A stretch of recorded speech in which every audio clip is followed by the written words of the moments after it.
কেমন আছেন সবাই? আমি হৃদয়। আমি আপনাদের জন্য আবারও নতুন একটি টিউটোরিয়াল নিয়ে আসলাম। কিভাবে আপনারা একটি সাধারণ সিম্পল ফটোকে ডিএসএলআর ছবিতে রূপান্তর করবেন সেটা দেখাবো আমি আজকে। হয়তো অনেকের এই ডিএসএলআর ক্যামেরা নেই, কিন্তু আমরা চাই ডিএসএলআর ইফেক্টটা এখন খুবই জনপ্রিয়, তাই আমরা সবাই চাই আমাদের ছবিকেও ডিএসএলআর ইফেক্ট দিতে। কিন্তু আমাদের যাদের ক্যামেরা নেই তারাও কিন্তু চাইলে ফটোশপের মাধ্যমে ডিএসএলআরের মতো ছবি বানাতে পারেন। এটা খুবই সহজ একটি সিম্পল কাজ। চলুন আমি আপনাদেরকে এখন দেখিয়ে দেব।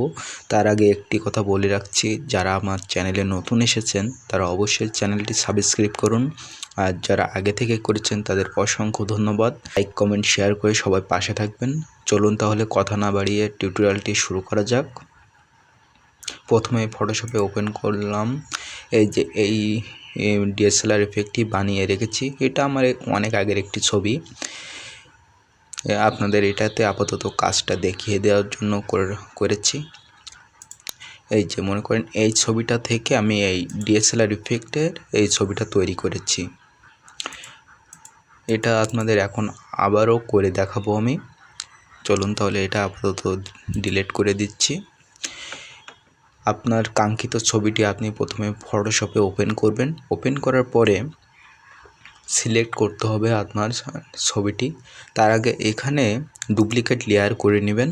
ডুপ্লিকেট লেয়ার করার জন্য রাইট বাটন ক্লিক অথবা কন্ট্রোল জে, আপনি যে কোনো একটি ব্যবহার করতে পারেন, কোনো সমস্যা নেই। দুইটা ডুপ্লিকেট লেয়ার করার পরে আপনি সিলেক্ট করার জন্য যে কোনো টুল ব্যবহার করতে পারেন, পেন টুল, কুইক সিলেকশন। আমি যেহেতু আপনাদের একটু সময় বাঁচানোর জন্য কুইক সিলেকশনটা ব্যবহার করছি। আপনি চাইলে পেন টুলটাও ব্যবহার করতে পারেন, সেক্ষেত্রে কাজটি আপনার স্মুথলি হবে। আপনি যত ধীরে সুস্থে সময় দিবেন তত আপনার কাজটি থেকে ভালো হবে। প্রথমে সিলেক্ট করছি, এখানে মনে করেন মাইনাস করার জন্য অল্টার প্রেস করছি আমি। অল্টার প্রেস করলে এভাবে অনেক সময় এলো বেশি হয়ে গেলে সেটা মাইনাস করা যায়। এই যে এটা বেশি হয়ে গেছে, অল্টার প্রেস করলাম, দেখেন এই প্লাসের জায়গায় মাইনাস চলে এসেছে। এটা দিয়ে এভাবে মাইনাস করে দিতে হবে, যেটুকু প্রয়োজন নাই আমার।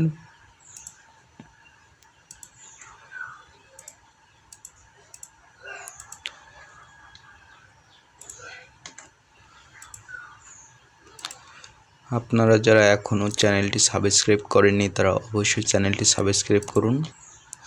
আপনাদের যে কোনো প্রয়োজনে আমি আপনাদের পাশে থাকার চেষ্টা করব।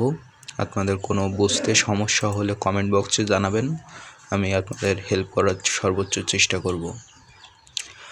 মনে করেন সিলেক্টটা হয়ে গেল, এবার কিন্তু এটাকে আমরা একটু মার্কস করে নেব, তাহলে কাজটি স্মুথলি হবে। তার জন্য সিলেক্ট অ্যান্ড মার্কস। এবার এখান থেকে আমরা একটু যেটুকু বাকি রয়েছে, এই যে দেখছেন বাকি রয়েছে, এটাকে আমরা সিলেক্ট করে দেব।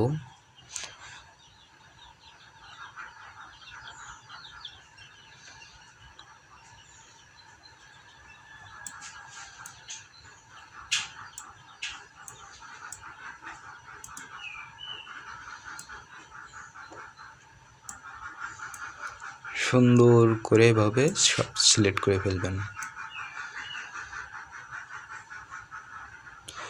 ছবি যত জুম করে কাজ করবেন তত দেখবেন আপনার কাজটি স্মুথলি হচ্ছে।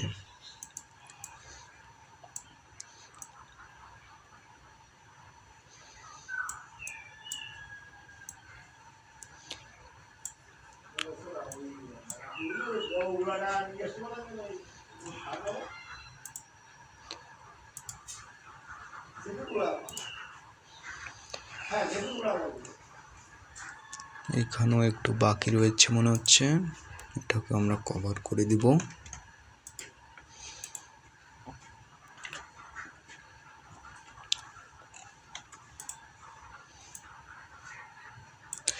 সব সিলেক্ট হয়ে গেলে তারপরে আমরা ওকে ক্লিক করব। ওকেতে ক্লিক করলাম। এবার এটাকে আমরা মার্কস করে নেব। মার্কস করার জন্য এখানে মার্কস আইকনে আমরা ক্লিক করব, অ্যাড লেয়ার মার্কস, এখানে ক্লিক করলাম, মার্কস হয়ে গেছে। এবার আমরা নিচের লেয়ারে আসবো। নিচের লেয়ারে ক্লিক করে কন্ট্রোল প্রেস করে আমরা এই লেয়ারটাতে আবারও ক্লিক করব, মার্কস আইকনে কন্ট্রোল তারপরে এখানে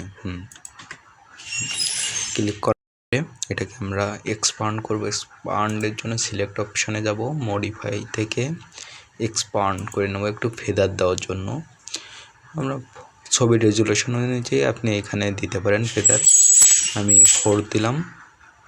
এবার এটাকে আমরা ফিল কালার করার জন্য এডিট থেকে ফিল অথবা Shift+F5, এখানে কন্ট্রোল অ্যাওয়ার্ড দিবেন।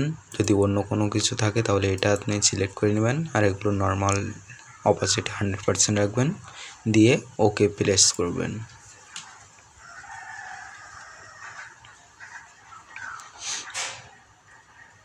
একটু সময় নেবে, ওয়েট করবেন।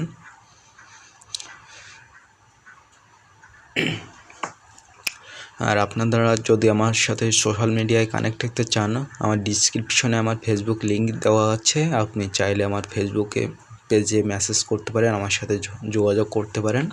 আপনার যে কোনো প্রয়োজন আমাকে বলতে পারেন, আমি আপনাদের হেল্প করব। এবার এটাকে দেখছেন এই যে এখানে কিন্তু ফিল হয়ে গেছে। এবার এটা আমরা ডিসিলেক্ট করব। ডিসিলেক্টের জন্য Ctrl+D, দেখছেন ডিসিলেক্ট হয়ে গেছে। এবার আমরা মুভ টুল আবার সিলেক্ট করে রাখবো। এটা আপনাদের একটু দেখানোর জন্য একটু আইকন করে দেখাচ্ছি।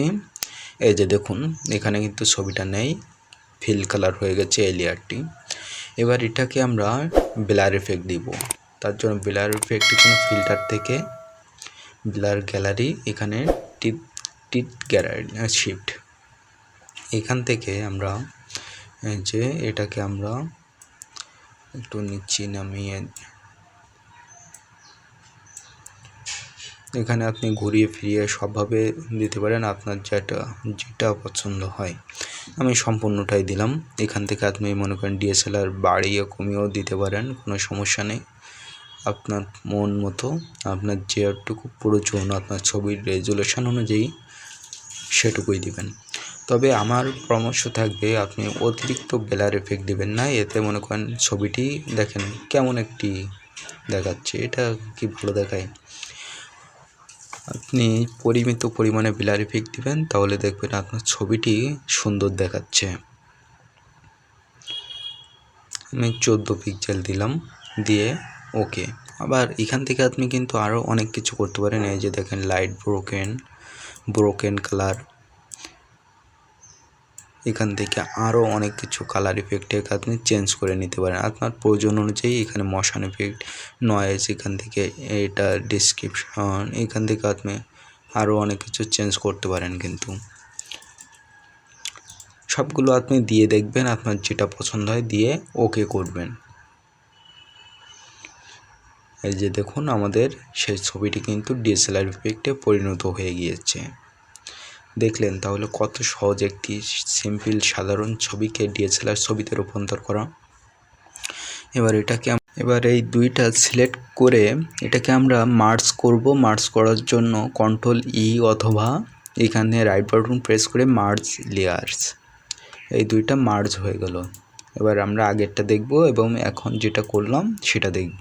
দেখেছেন DSLR ইফেক্ট তৈরি হয়ে গিয়েছে।